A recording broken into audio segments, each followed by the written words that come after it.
Here we go, the rumors were true. Here we have it, the new model Highland, the Model 3 revamp of Tesla is out. Not a negative shocker, not a positive shocker. So watch this video till the very end and give it a like, because I give you my opinion as a both NIO and Tesla shareholder. So as predicted, it's 1st of September and Tesla has shown this new variant of the Model 3. And most of what has been speculated, also in my videos before, has become true. So it's shown a little bit of a updated design both on the exterior as well as in the interior. But one important piece is it's not coming at 200,000 RMB price tag, but slightly higher, actually higher than the previous version, 260,000 RMB, which means that possibly Tesla had to tweak a little bit on the cost side, because they have now added, for example, this second screen in the back and some ambient light. And with that, well, the fear of some of the Chinese competitors has not come true, that Tesla is kind of, rock pulling them again and really bringing the most competitive price. No, in fact, it's actually quite comparable now, actually also to the NIO ET5 in terms of pricing, and with the interior upgrades, also maybe a little bit closer to what NIO has to offer. So, am I worried as a NIO owner? No, I have to tell you, frankly, and this is just my subjective opinion here, and this is of course never financial advice, and you cannot trade on that. But personally, I have to say this new design doesn't impress me. I'm kind of more the Model 3 original guy. So if I would have to buy a Tesla, I would go with the original one, because I really like the headlights there, which have a little bit of a Porsche look, right? And that has always attracted me. I think the Model 3 is actually one of the most iconic car designs, and it's beautiful. This new version though, yeah, I personally wouldn't be a buyer. And I think what's maybe positive here from a NIO side is that this is looking a little bit more techy. So it's kind of aiming at a different target group, if you will. So yeah, could there be female buyers? Sure. Will there be lots of male programmer and nerd buyers? Yes, that's for sure. And it seems like that the Tesla fleet and the models are now going a little bit more in this futuristic look around Cybertruck, Model S Plaid with the yoke and that stuff. And this Model 3, in my point of view, is also going a little bit more into that direction. And personally, that's just not my personal taste.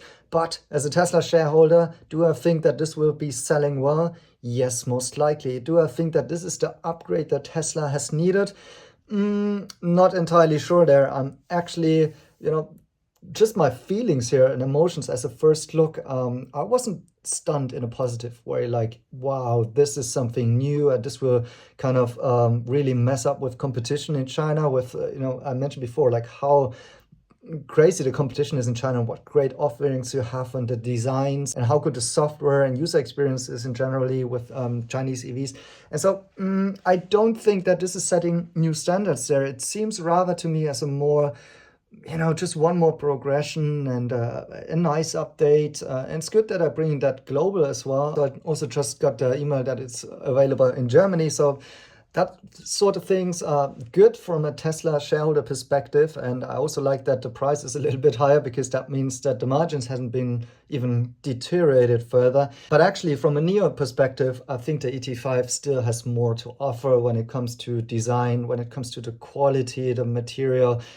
Just from what I'm guessing here from those videos, it still looks to me that there will be quality worlds between the NIO and the Tesla there. So will it take away maybe some of the NIO ET5 buyers? Well, possibly, but I don't think that this is really kind of an ET5 killer. So in that sense, it's great news both to be as a NIO and a Tesla shareholder, because it has positives to both sides. But to be honest, this wasn't a breakthrough or a major change of events here. This is rather something cosmetical in my point of view, and I don't expect big changes based on that on the EV landscape in China.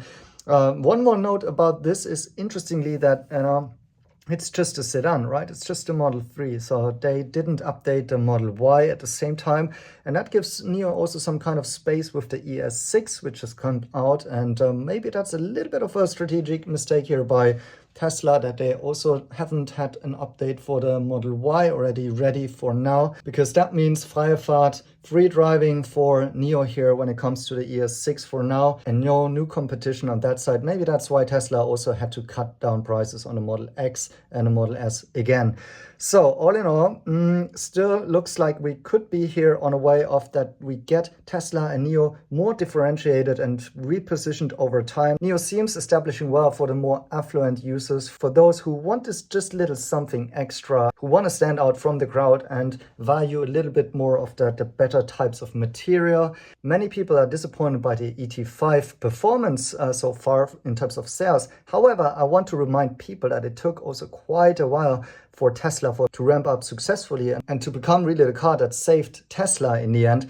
And I would expect that the ET5 is still becoming a very important and successful car for NIO, because frankly, that are my first impressions. But by the way, next week I will give back my ET7 and switch to an ET5. So yes, NIO costing me a lot of money. I've subscribed to a NIO ET5. So the next car will be the ET5, and I can give you all of the details and insights that you want on my personal experience for the ET5.